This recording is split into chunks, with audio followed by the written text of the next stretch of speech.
오늘 말씀은 44절까지 있는 긴 장이 되겠는데요.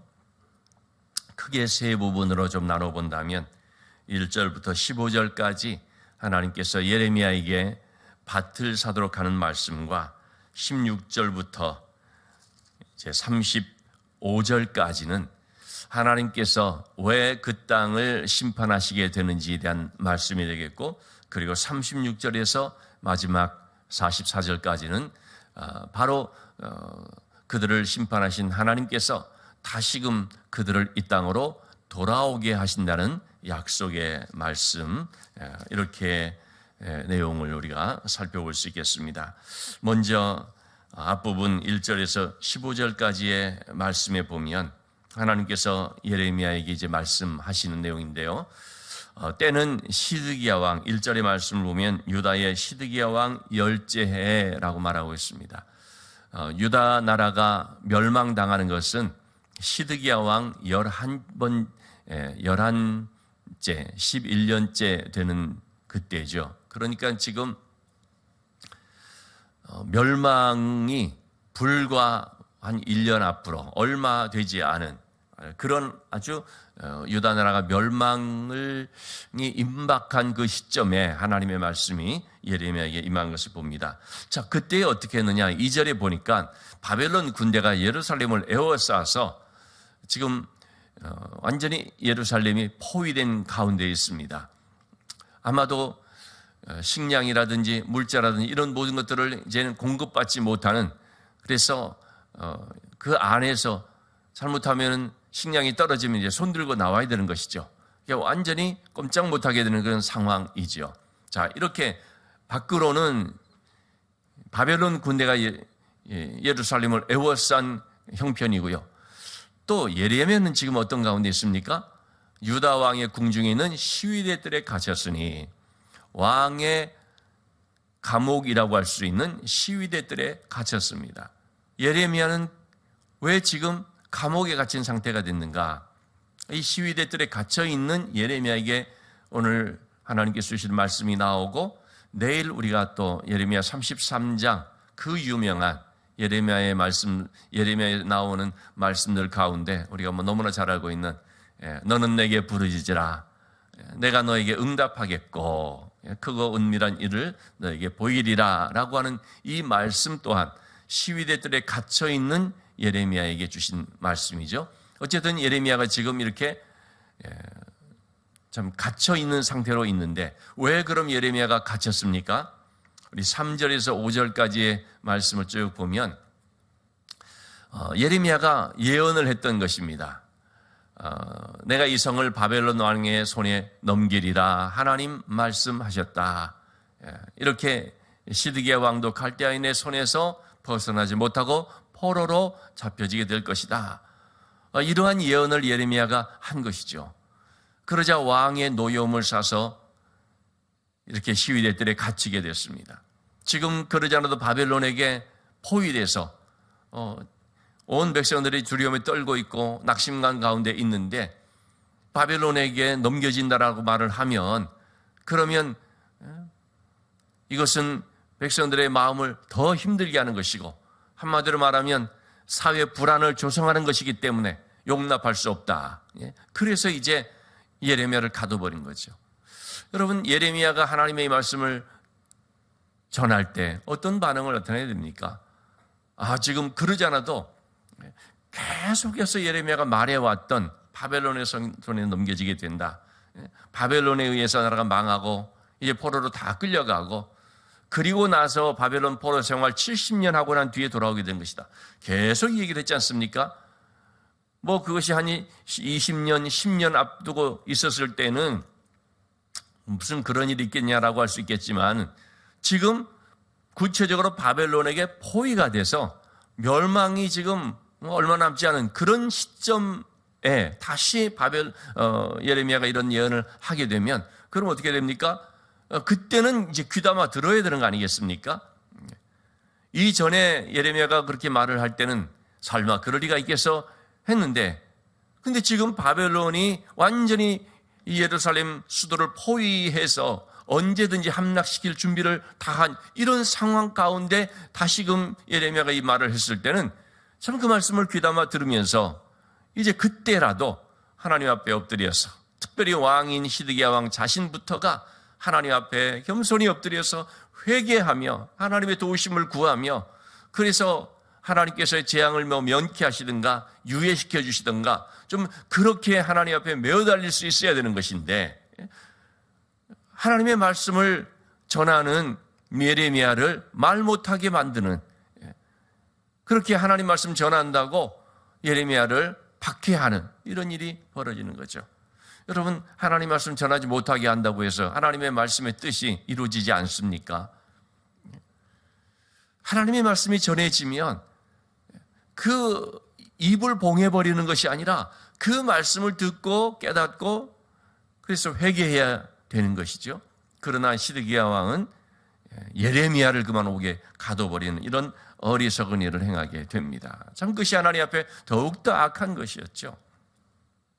자, 이렇게 예레미야가 시위대들에 갇혀 있을 그때에 하나님의 말씀이 다시 한번 예레미야에게 임하게 됩니다. 7절의 말씀에 보면요, 보라, 너의 숙부 살룸의 아들 하나멜이 너에게 와서 너는 아나돗에 있는 내 밭을 사라고 내게 말할 것이다. 하나님께서요, 예레미야에게 먼저 말씀을 해주십니다. 조금 있으면은 너의 사촌 형제인 하나멜이라고 하는 사람이 와서 밭을 사라고 할 것이다. 아나돗에 있는 밭. 자, 당시에 유대 사회는 자기들에게 주어진 부여된 그런 그 지파마다의 기업이 있었죠. 이런 밭이 있는데 경제적으로 이건 사실 사고 팔면 안 되는 것이죠.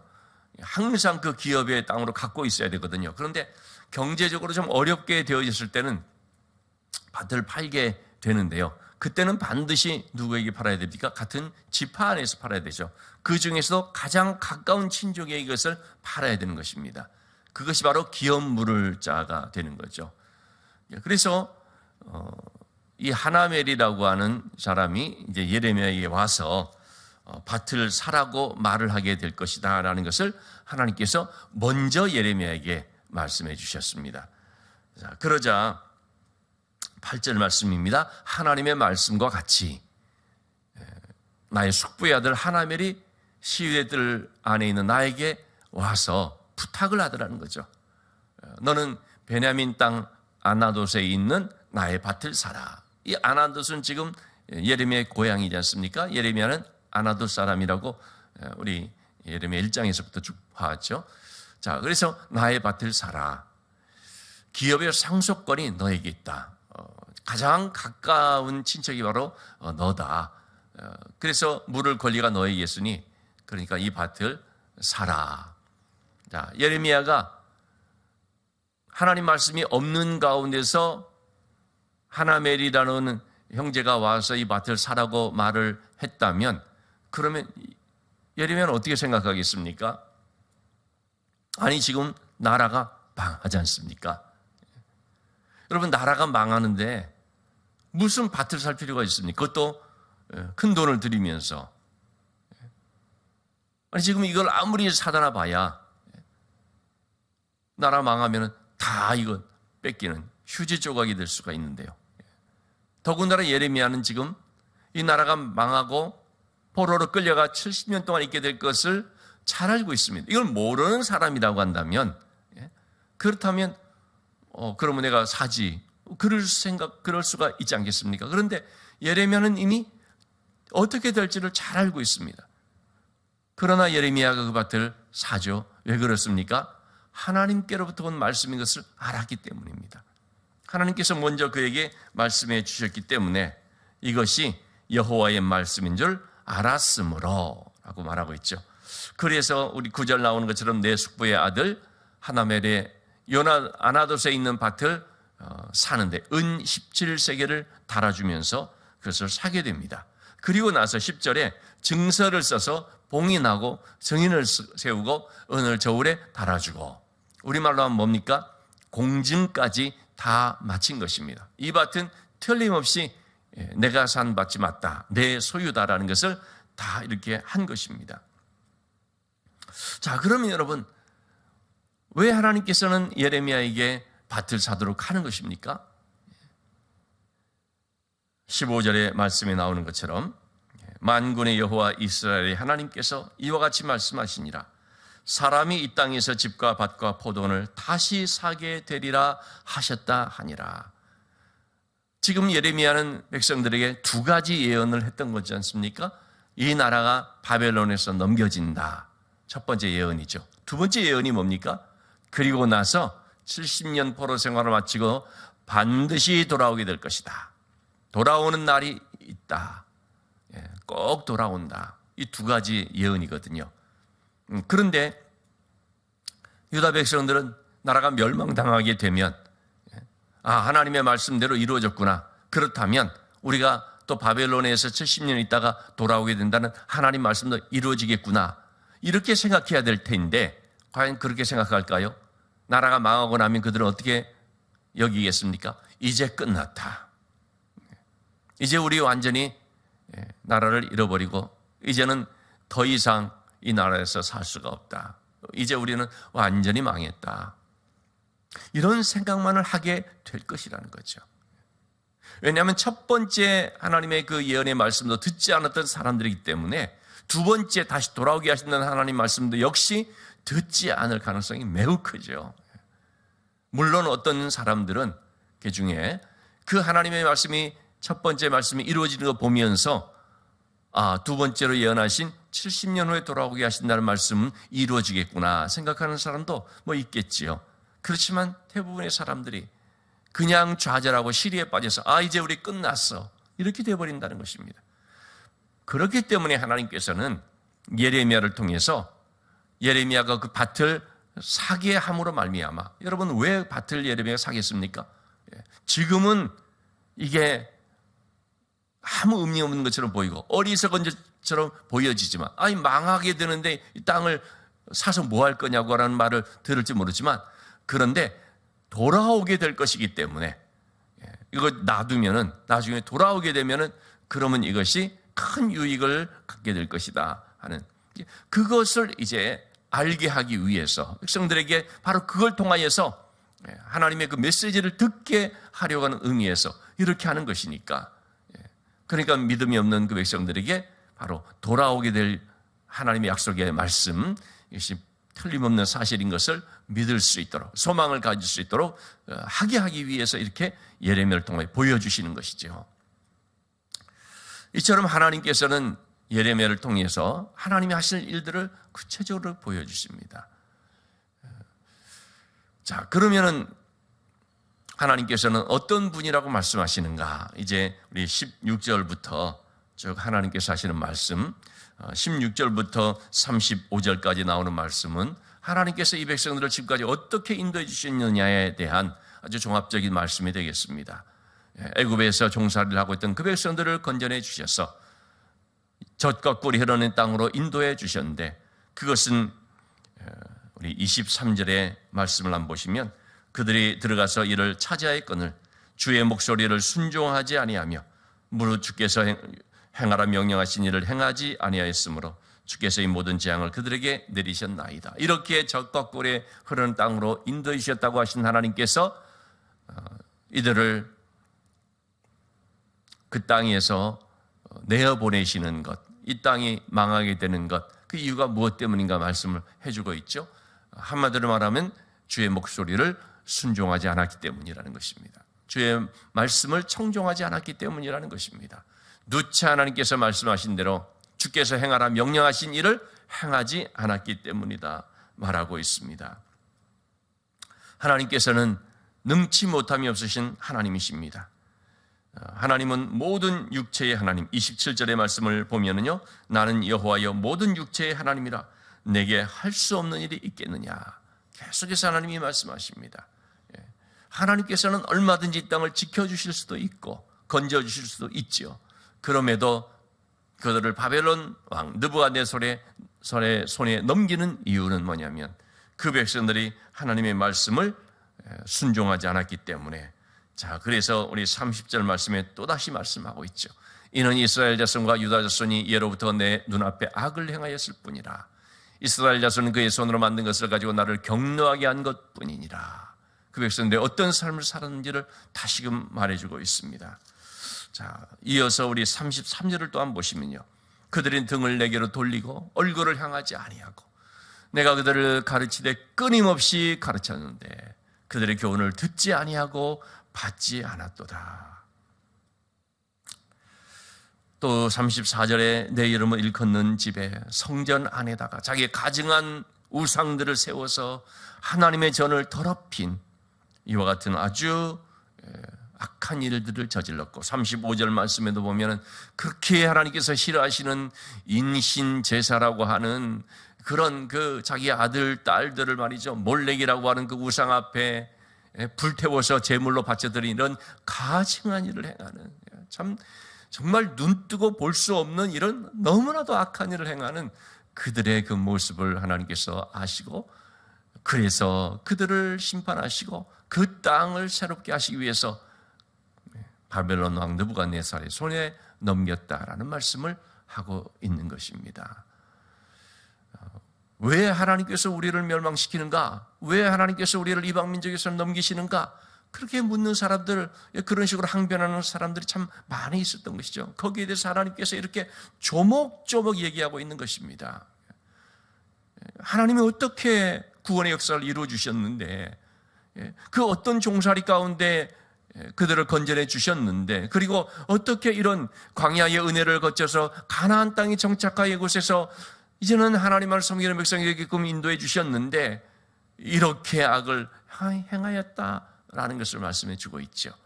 자, 이것이 바로 하나님께서 그들에게 하시는 첫 번째 말씀이 되겠고요. 첫 번째 하나님께서 예언하신 바벨론 나라에 멸망당하게 될 것이다 하는 그 예언의 말씀에 대한 그 이유를 지금 말씀해 준 것이죠. 두 번째 하나님의 예언의 말씀에 대해서 이제 아주 확신을 갖게 하는 말씀이 36절에서 44절 나오는 거죠. 자, 36절을 한번 보시면 그러나로 시작합니다. 그러나. 여러분, 이것이 참 중요한 단어입니다. 죄로 인하여 멸망당할 수밖에 없었다. 그러나 하나님은 우리를 불쌍히 여겨서 예수 그리스도를 보내서 우리의 모든 죄 문제를 해결해 주셨다. 요 그러나라고 하는 것이 있기 때문에 우리에게 소망이 있는 것이고, 참 우리에게 기쁨이 있는 것이지 않습니까? 그러나, 자, 이렇게 하나님께서 바벨론 땅으로 그들을 넘기셨는데 바로 여기에 대한 이제 말씀을 하시는 것입니다. 37절의 말씀입니다. 보라, 그렇죠? 보라. 이제 앞으로 하나님이 하실 일들을 보라 하는 것입니다. 이사야서 43장 말씀에서도 그렇게 말하거든요. 보라, 내가 새 일을 행하리라. 이전 것은 다 잊어버릴 정도로 새 일을 행하리라. 그 새 일이라는 것이 뭐냐면, 과거의 일은 출애굽, 애굽에서 건져내 주신 사건이라면, 이 보라, 새 일을 행한다는 것은 바벨론에서 이제 건져주는 일이죠. 37절에서도 마찬가지죠. 내가 노여움과 분함과 큰 분노로 그들을 쫓아 보내었던 모든 지방에서 그들을 모아들여 이곳으로 돌아오게 하여 안전히 살게 할 것이라. 여러분, 하나님께는 이 그러나가 있고요, 우리로 하여금 보라 말씀을 하십니다. 멸망당할 수밖에 없는 상황에서 쫓겨난 우리들, 그런데 하나님께서 하시는 이런 역전시켜 주시는 은혜가 있다는 사실, 그거 바라보도록 우리는 뭘 봐야 됩니까? 십자가를 바라봐야 되지요. 예수님께서 오시는 성탄절, 여러분, 이 성탄절을 통해서 아기 예수님으로 오신 그 메시아 예수 그리스도를 우리가 바라보는데, 우리는 이 성탄절을 통해서 뭘 바라봐야 됩니까? 여러분, 성탄절을요 잘못 생각하게 되면 그냥 흥에 겨워서, 요즘은 또 그런 분위기도 별로 일어나지 않습니다만은, 어쨌든 성탄절에 그냥 뭐 하나의 그런 분위기에 도취되어서 그래서 즐기면서 지나가는 하나의 그런 휴일이나 무슨 축제나 그런 식으로 해서만 지나가 버리면 의미가 없죠. 성탄절을 통해서 말 구유에 누이신 아기 예수님을 통해서 우리가 뭘 바라봐야 됩니까? 십자가를 바라봐야 됩니다. 십자가를 바라보지 아니하면 그것은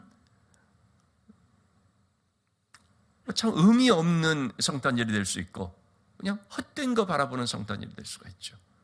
오직 우리는 인간의 몸을 입고 이 땅에 오신 성육신하신 예수님을 통해서 십자가의 사역, 십자가의 그 구원을 바라보고 그로 인하여 우리가 새 생명 얻게 되었음을 하나님 앞에 참으로 감사하는 그런 점이 있어요. 이 성탄절은 메시지가 있는 성탄절이 되어야 한다는 것이죠.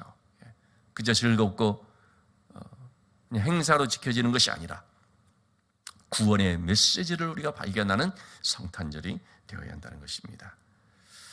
자, 하나님께서 그들을 회복시켜 주시는데 38절의 말씀입니다. 그들은 내 백성이 되겠고 나는 그들의 하나님이 될 것이라. 이 회복이라고 하는 것은 단순히 땅으로 돌아오는 것이고 단순히 그들이 살던 옛 터를 다시 되찾는 그걸 말하는 것이 아닙니다. 아무리 다시 자기들 땅이 돌아온다 할지라도 옛 터전을 새롭게 일군다 할지라도 하나님과의 관계가 바르게 되지 않는다면 의미 없는 거죠. 하나님이 돌아오게 하신다는 이유는 회복시켜 주신다는 뜻은 뭐냐면 그들의 내 백성이 되겠고 나는 그들의 하나님이 될 것이라. 새로운 언약 관계가 이루어진다는 것이죠. 어제도 말씀드린 것처럼 계약 관계가 아닌 언약 관계. 이전에 그 언약, 옛 언약은 파기가 돼서 새 언약을 하나님이 세우신데 너희는 내 백성이 되고 나는 너희의 하나님이 된다. 그래서 너희로 하여금 하나님을 경외하게 한다 말씀을 하고 있죠. 오직 하나님을 경외하게 하기 위함이라. 자, 이렇게 하나님께서는 회복시켜 주시는 은혜에 대한 말씀을 하시면서 오늘 말씀을 마무리하고 있습니다. 여러분, 우리가 참 어떤 은혜를 받았는지를 늘 기억해야 될 줄로 믿습니다. 그래서 항상 십자가를 바라보면서 하나님의 그 은혜에 대해 감사할 줄 알고 그 은혜의 의미를 깊이 마음에 늘 새김으로써 은혜 가운데 살아가는 주의 백성이 되어야 하겠습니다.